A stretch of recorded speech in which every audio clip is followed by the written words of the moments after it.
एक व्यक्ति अपने जीवन से बहुत परेशान था। उसके सारे काम बिगड़ जाते थे। सफलता उसके हाथ ही नहीं लगती थी। घर में हमेशा कलेश बना रहता था। उसे एक मंत्र चाहिए था जिससे उसके घर की सारी परेशानियां खत्म हो जाएं और वह दुखी होना छोड़ दे। उसने कई लोगों से, कई ज्ञानियों से, कई महान लोगों से एक ऐसे मंत्र की मांग की जिसको पढ़ने से उसकी सारी दुविधाएं, सारे दुख खत्म हो जाएं। उन लोगों ने, उन ज्ञानी लोगों ने और उन महान लोगों ने उसे बहुत सारे मंत्र दिए। उसने भी हर मंत्र को आजमाया। हर मंत्र के साथ उसे लगता कि अब तो सब ठीक हो जाएगा, पर कुछ ठीक नहीं हो रहा था। तब उस व्यक्ति ने एक गुरु के बारे में सुना। उसने सुना कि वह गुरु सबके दुख हर लेते हैं। तो उसने सोचा कि वह उन गुरु से मिलेगा और उनसे ही मंत्र लेगा ताकि उसके सारे दुख दूर हो सकें। इसलिए वह गुरु को ढूंढता हुआ एक जंगल की ओर गया और जंगल में उसे एक आश्रम दिखाई दिया। वहां वह गुरु से मिला और कहा, गुरुदेव, मैं बड़ा दुखी हूँ, मेरे दुख हर लो। गुरु मुस्कुराए और गुरु ने कहा, इस दुनिया में तो सभी एक से बढ़कर एक दुखी हैं। तुम कितने बड़े दुखी हो? व्यक्ति ने कहा, मैं सबसे ज्यादा, सबसे बड़ा दुखी हूँ। गुरु ने कहा, मुझसे क्या चाहिए? व्यक्ति ने कहा, बस एक छोटी सी चीज चाहिए गुरुदेव। एक ऐसा मंत्र दे दो जिसे पढ़ते ही मेरे सारे के सारे दुख दूर हो जाएं।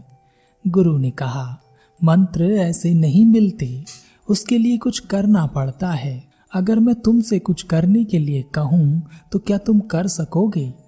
और जैसा मैं कहूँगा बिल्कुल वैसा ही करना होगा। व्यक्ति ने कहा, हाँ बिल्कुल, जैसा कहोगे मैं बिल्कुल वैसा ही करूँगा।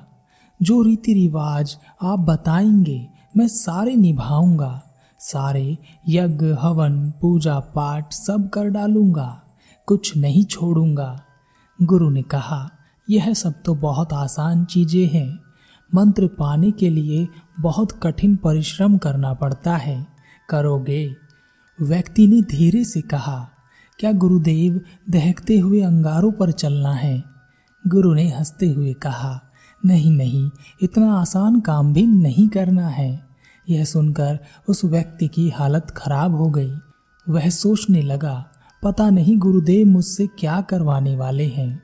हर चीज इन्हें आसान ही लग रही है, तो भारी क्या है? व्यक्ति ने कहा, गुरुदेव आप ही बता दें कि मुझे क्या करना है, मैं सब करूँगा। गुरु ने कहा, जैसे तुम अपने घर से यहाँ तक आए हो वैसे ही यहाँ से अपने घर तक जाना और मन में यह कहते हुए जाना कि मैं बहुत सुखी हूँ, मैं बहुत सुखी हूँ, मैं बहुत सुखी हूँ। यह सुनते ही व्यक्ति खुश हो गया और उसने कहा, बस गुरुदेव, इतना सा ही काम है, इसे तो मैं ऐसे ही कर लूँगा। गुरु ने कहा, रुको जरा, पूरी बात तो सुन लो। जब तुम यह बात मन में दोहरा रहे होंगे तब तुम्हारे मन में बंदर का ख्याल नहीं आना चाहिए, और अगर तुम्हारे मन में बंदर का ख्याल आ गया तो सब बेकार हो जाएगा। व्यक्ति ने कहा, इस काम को मैं बहुत ही आसानी से कर लूँगा। यह कहकर वह व्यक्ति अपने घर की ओर चल दिया। आश्रम से निकलते ही उसने मन में कहना शुरू किया कि मैं बहुत सुखी हूँ, पर ऐसा कहते ही उसके मन में बंदर का ख्याल आता। जब भी वह कहता मैं सुखी हूँ, तभी गुरु की बंदर वाली बात याद आती और वह और ताकत लगाकर कहता मैं सुखी हूँ, लेकिन बंदर का ख्याल भी और अधिक गहरा आता। ऐसा कहते कहते वह रास्ते से जा रहा था कि रास्ते में उसे बंदर दिखने शुरू हो गए। वह जिधर भी गर्दन घुमाए बंदर ही बंदर दिखाई दे।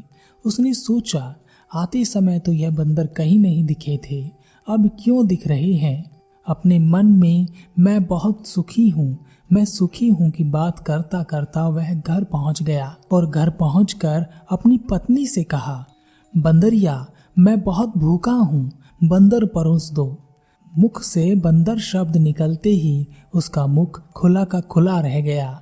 उसकी सारी मेहनत पर पानी फिर गया।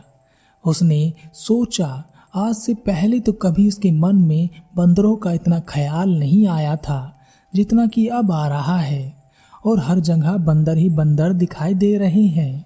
वह सब छोड़ वापस गुरु के आश्रम की ओर भागा। आश्रम में पहुंचकर गुरु के चरणों में गिर गया और कहा, गुरुदेव, यह क्या हो गया? कुछ समझ नहीं आ रहा। सब जगह बंदर ही बंदर दिखाई दे रहे हैं। आपने कहा था कि बंदर का ख्याल भी नहीं आना चाहिए, मगर मेरी तो जुबान पर ही बंदर बैठ गया है। अब से पहले इतने बंदर कभी नहीं दिखे। आपने जो मंत्र दिया था वह भी खराब हो गया, मुझे मंत्र मिला ही नहीं। गुरु ने कहा, तुम्हें मंत्र मिल चुका है, बस तुम्हें उसका उपयोग करना सीखना है। व्यक्ति ने कहा, पर गुरुदेव, जैसा आपने कहा था वैसा मैं पूरा नहीं कर पाया, फिर मंत्र कैसे काम करेगा? गुरु ने कहा, पहले तुम इस मंत्र को समझ लो। अगर तुम ठीक ठीक समझ गए तो यह मंत्र हमेशा तुम्हारे लिए काम करेगा। व्यक्ति ने कहा, गुरुदेव, जल्दी से समझाइए, मैं समझने के लिए तैयार हूँ। गुरु ने कहा, पर समझने से पहले याद रखना, तुम्हारे मन में बंदर का ख्याल नहीं आना चाहिए। व्यक्ति गुरु के चरणों में गिर गया और उसने कहा, गुरुदेव, मुझे तो आपके पीछे भी बंदर ही दिख रहा है। देखो, उस पेड़ पर केला खा रहा है। गुरु जोर से हंसे और कहा, हमारा मन ही हमारा मंत्र है। हमारे साथ वही होगा जो हमारे मन के भीतर हमारी गहराइयों में चल रहा होगा। जैसे जब तुम पहली बार इस आश्रम की ओर आए थे तब तुम्हें बंदर नहीं दिखे थे, और अगर एक दो बंदर दिख भी गया होगा तो तुमने इस पर ध्यान नहीं दिया, क्योंकि तुम्हारे मन की गहराइयों में बंदर नहीं थे।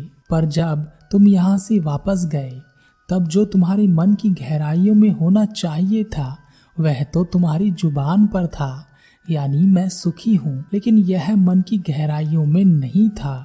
तुम जिस चीज से बचना चाहते हो वही मन की गहराइयों में पहुंच जाती है।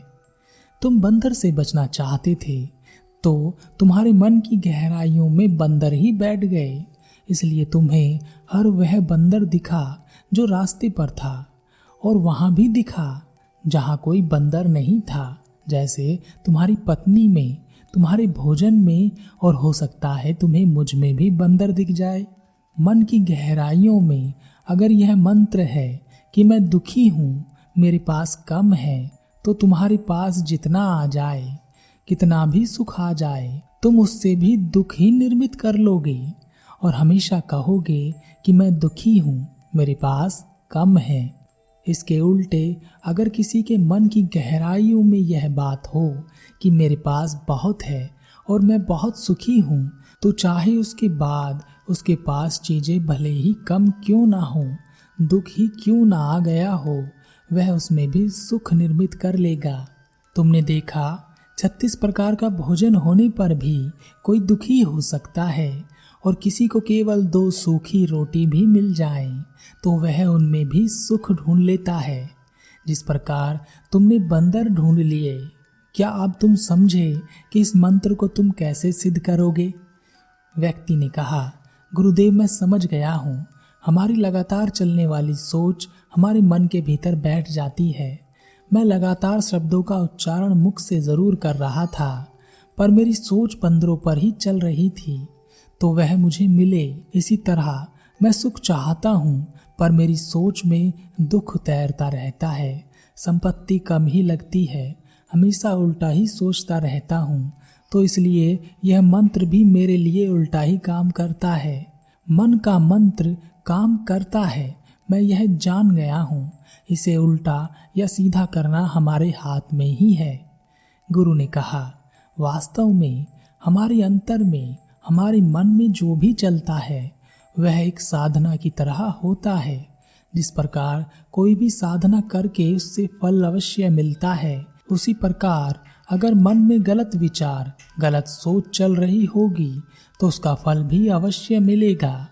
उसी प्रकार अच्छी सोच, अच्छे विचार रखोगे तो इनकी साधना खुद ब खुद मन के भीतर चलती रहेगी और वही तुम्हें मिलेगा।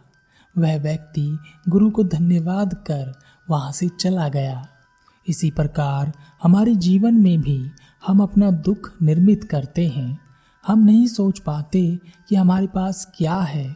हम हमेशा यही सोचते रहते हैं कि हमारे पास क्या नहीं है, और जो नहीं है उसके लिए दुख की साधना करते रहते हैं तो वही हमें मिलता है। अब सवाल आएगा कि क्या हमें अधिक की कामना नहीं करनी चाहिए? बिल्कुल करनी चाहिए, पर वर्तमान में जो आपके पास है उसे अनदेखा करके नहीं, क्योंकि जो अधिक है वह आपको भविष्य में मिल सकता है, पर अभी तो नहीं है, और जो है वही सुख है।